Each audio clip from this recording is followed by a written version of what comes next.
La geografía es una de las disciplinas más antiguas de la humanidad. En la antigua Grecia ya se conocía y se estudiaba. Para los griegos, la definición de geografía hacía referencia a la representación o el dibujo de la Tierra. Hoy en día se tiene un concepto más estructurado sobre esta disciplina.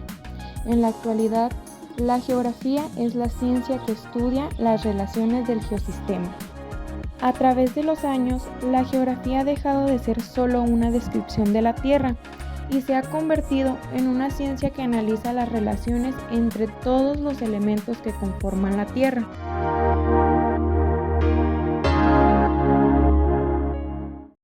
El desarrollo de la geografía comienza con la necesidad del ser humano por conocer qué había más allá del lugar donde se ubicaba. Los mesopotamios, quienes elaboraron mapas en piedra, nos dan a conocer la gran necesidad por describir el relieve de la Tierra.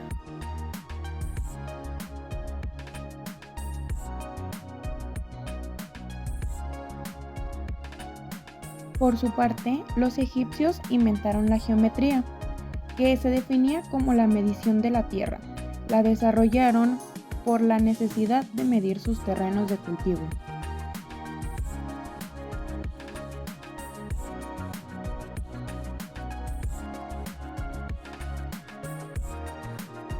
Por su parte, los hindúes tenían una visión mitológica del mundo. Creían que la Tierra era una media esfera sostenida por 4 elefantes que a su vez reposaban sobre una tortuga, la cual descansaba sobre una gran cobra cuyas manchas se podían observar como las estrellas del firmamento. Años después, los hindúes desarrollaron la cartografía, que es la ciencia de los mapas.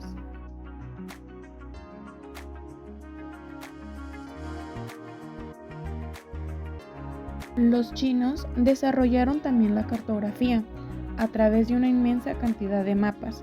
Estos eran utilizados en sus exploraciones y viajes.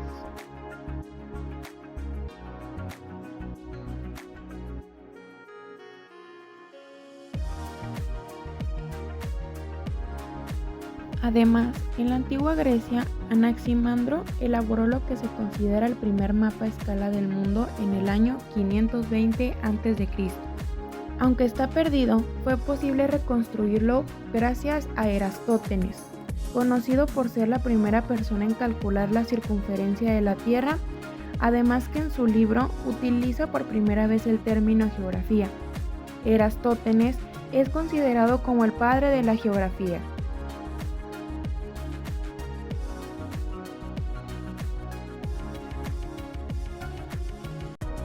Pero, ¿por qué es importante la enseñanza de la geografía? Existen varias razones. La número 1 es que permite desarrollar el sentido de ubicación y orientación en los niños. Les ayuda a entender en dónde están y a leer mapas. También desarrolla habilidades de pensamiento crítico en los alumnos. De igual manera, la geografía apoya a otras disciplinas, como por ejemplo la historia, la biología o la política. Por último, contribuye a la educación ambiental, permite generar conciencia ecológica y un sentido de responsabilidad hacia el planeta. Pero, ¿por qué es importante la enseñanza de la geografía? Existen varias razones. La número 1 es que permite desarrollar el sentido de ubicación y orientación en los niños. Les ayuda a entender en dónde están y a leer mapas. También desarrolla habilidades de pensamiento crítico en los alumnos. De igual manera, la geografía apoya a otras disciplinas, como por ejemplo la historia, la biología o la política. Por último, contribuye a la educación ambiental, permite generar conciencia ecológica y un sentido de responsabilidad hacia el planeta.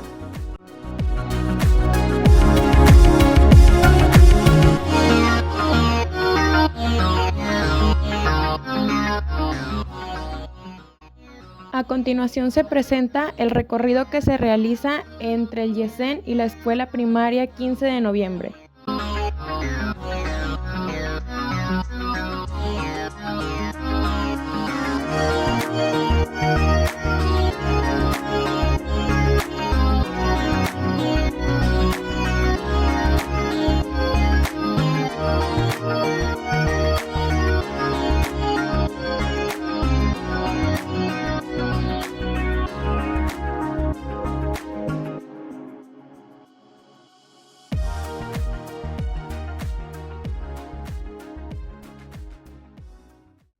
La escuela primaria 15 de noviembre cuenta con alrededor de 259 alumnos. Está a cargo del director José Dolores Martínez López, ubicada en Villa La Loma. Esta comunidad pertenece al municipio de Lerdo, Durango. Este poblado cuenta con alrededor de 4.229 habitantes. Su comisariado es Arturo Rodríguez y su jefe de cuartel es Francisco Antúnez.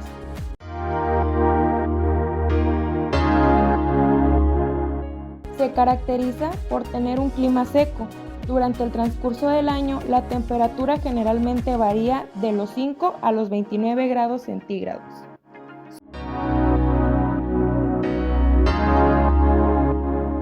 Su flora incluye plantas leñosas con espinas, arbustos y especies de cactus, mientras que su fauna incluye águilas, patos, coyotes, víboras, alacranes y una gran variedad de insectos.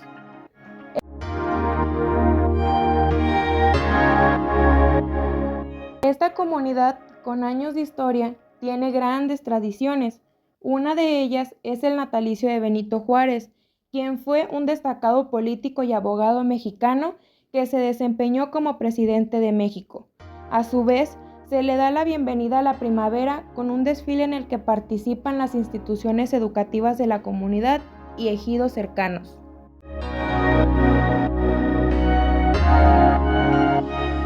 Durante las fechas de Semana Santa se realizan diversas actividades, tales como las cabalgatas, palo encebado, coronación de señoritas y la tradicional quema del chamuco.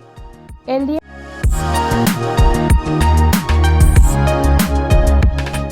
15 de noviembre es el aniversario del reparto agrario de este ejido. Previamente a este día se realiza la coronación de la reina y de la princesa de la comunidad.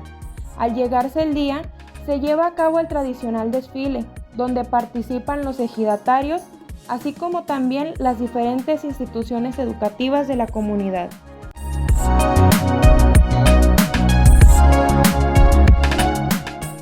Para celebrar las fiestas decembrinas se lleva a cabo una caravana navideña.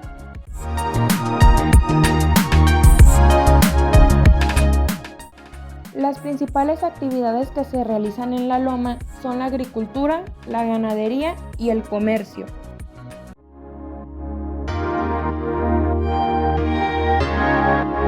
Las religiones que más predominan en esta localidad son el cristianismo y el catolicismo. Uno de los lugares más emblemáticos de la comunidad de La Loma es la ex hacienda. A continuación, se presentará el recorrido que nos proporcionó un habitante de esta localidad. De igual manera, nos contó los datos más importantes sobre este lugar lleno de historia.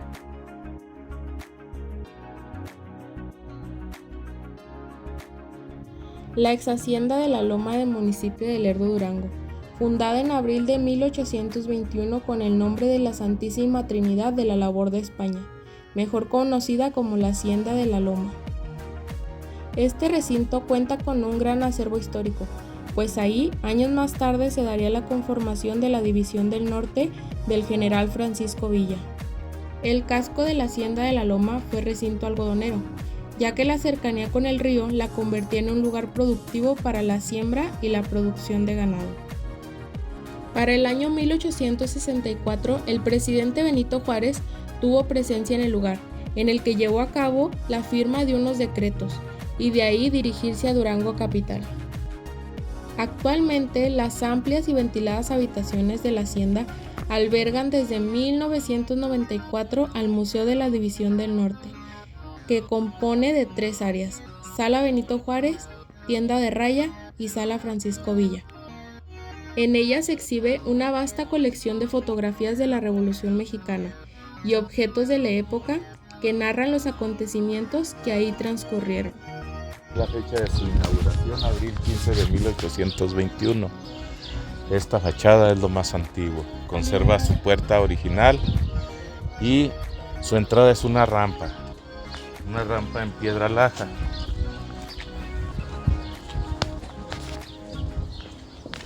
Su zaguán igual con la piedra laja del mismo lugar, un cerro cercano a unos 5 kilómetros de aquí. de donde es esa piedra.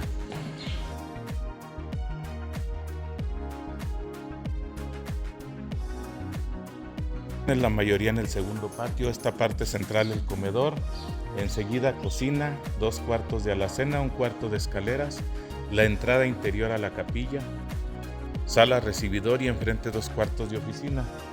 Y también la parte de atrás que tiene una planta baja como sótano. Este lugar aparece en la historia, primeramente la estancia del presidente Juárez. Aquí estuvo el presidente Juárez, esa habitación fue la que él ocupó. Estuvo con sus ministros que le acompañaban y sus escoltas. Estuvo los días 13 y 14 de septiembre de 1864 durante la segunda intervención francesa. Ya había dejado los archivos de la Nación allá en el Gatuño, hoy Congregación Hidalgo, donde los lugareños los resguardan en la Cueva del Tabaco. Ese fue el primer acontecimiento, la estancia del presidente Juárez. Hay una placa alusiva a ese acontecimiento. El segundo es que la hacienda de la Loma viene a ser el punto de reunión de los ejércitos revolucionarios, toman este lugar como cuartel. Aquí se forma la División del Norte y se le da el mando a Francisco Villa como general en jefe. Eso el día 29 de septiembre de 1913. Para de aquí salir organizados a tomar Torreón. Esa parte central vino a ser el escenario de la Junta de los Jefes Revolucionarios de 3 estados, Chihuahua, Coahuila y Durango. Ahí se forma la División del Norte y se le da el mando a Villa como general en jefe de la División del Norte. Y de aquí salen por los 2 lados del río Nazas, izquierdo y derecho, hacia Torreón. Vamos a avanzar. Esas son salas. Esta es una sala muy completa de lo que habla del inicio de la revolución hasta el término con la muerte de Francisco Villa. Aquella otra sala tiene una colección fotográfica y un mural que cuenta la historia del lugar.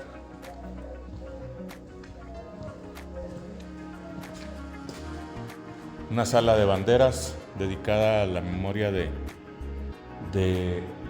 el presidente Juárez y del licenciado Torres Cerrato también.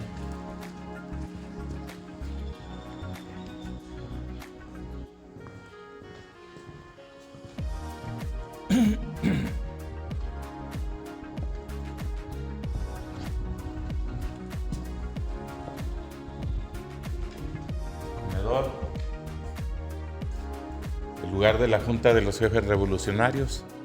Hay una placa alusiva también a ese acontecimiento, donde aquí los jefes revolucionarios de Chihuahua, Coahuila y Durango deciden que Francisco Villa sea el que lleve el mando como general en jefe. Aquí es donde nace la División del Norte. Esa puerta es hacia la cocina.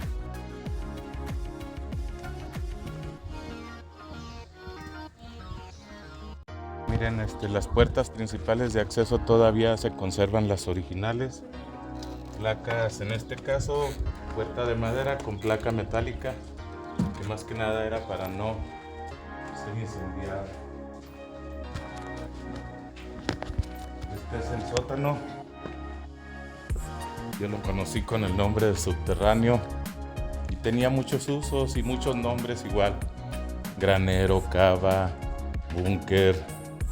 ¿Por qué? Porque el lugar era utilizado como almacén de granos.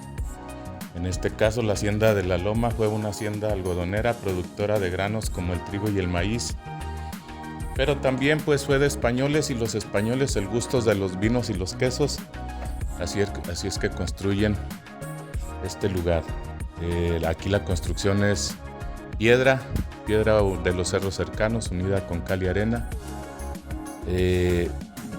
Aquí también igual los quesos, conservas, muchos alimentos, y también servía el lugar para refugio, un lugar de resguardo. ¿Resguardo de qué? De cuando se daban los ataques de los últimos ataques de los indios, de bandoleros y cuando la revolución. Así es que las familias de los hacendados eran los que bajaban aquí a protegerse, a resguardarse. Se dice así a cierto modo de leyenda que existe una red de túneles, pero a la fecha no se ha hecho alguna exploración para saber si realmente existen o no esos túneles. Aquí no llevaba piso de barro, es así como está. Arriba en las habitaciones, en sus pasillos, tenía piso de barro y lo sigue teniendo. La madera de los techos de lo que es esta parte también es la madera, los techos originales, la madera es encino rojo canadiense.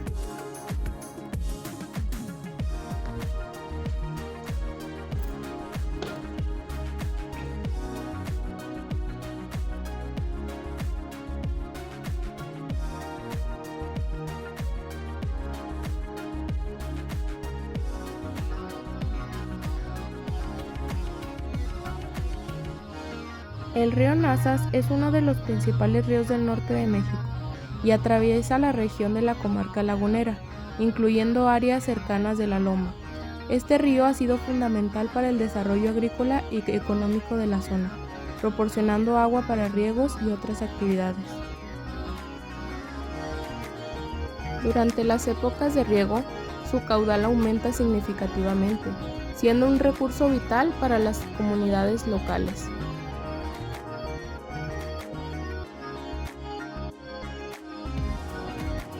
La vida cotidiana de la comunidad territorio de la Escuela de Prácticas tiene relación con alguna corriente de pensamiento de la geografía.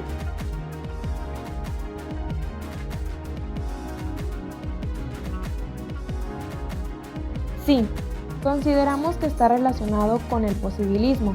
Para entender mejor este concepto, te explicaremos brevemente en qué consiste esta corriente de pensamiento. La geografía posibilista surge en Francia a finales del siglo XIX y principios del siglo XX como una reacción al determinismo geográfico. El posibilismo sostiene que el ser humano no está completamente determinado por el entorno, sino que tiene la capacidad de adaptarse y modificarlo según sus necesidades.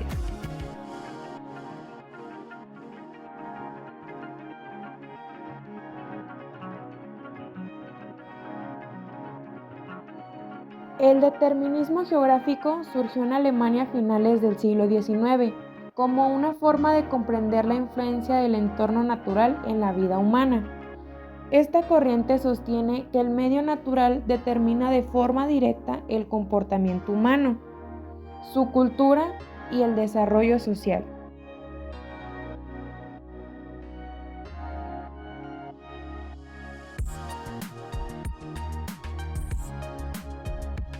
La geografía posibilista surge en Francia a finales del siglo XIX y principios del siglo XX como una reacción al determinismo geográfico.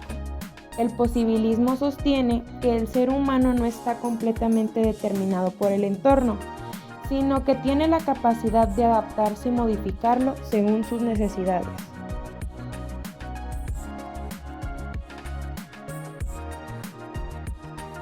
La geografía cuantitativa surgió a mediados del siglo XX con el objetivo de transformar la geografía en una ciencia más exacta. Consiste en utilizar métodos matemáticos, estadísticos y modelos para estudiar fenómenos geográficos.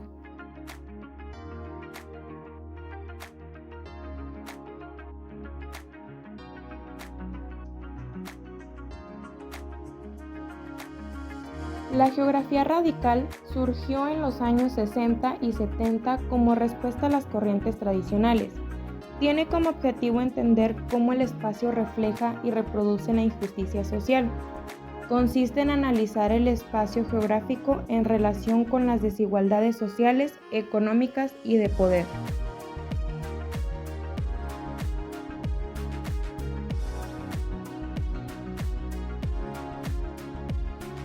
La geografía humanista surgió como un enfoque en la década de 1970 en el mundo anglosajón, como crítica al positivismo lógico que dominaba la disciplina. Consiste en estudiar y comprender cómo los seres humanos se relacionan emocional y simbólicamente con los lugares y cómo influyen en la toma de decisiones espaciales.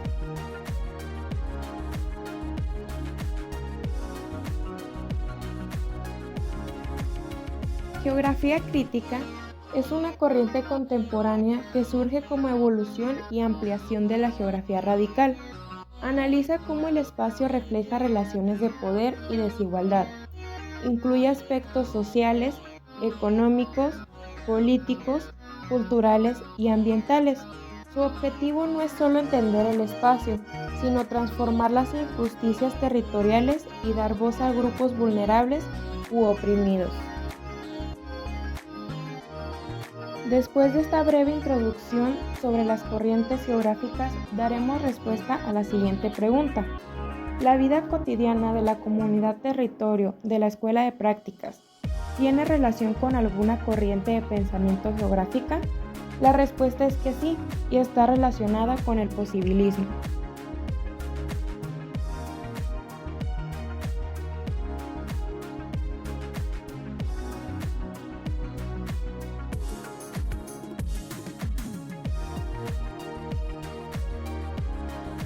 Considerando las actividades más comunes que se realizan en esta localidad, podemos notar el aprovechamiento que se le da a los recursos naturales.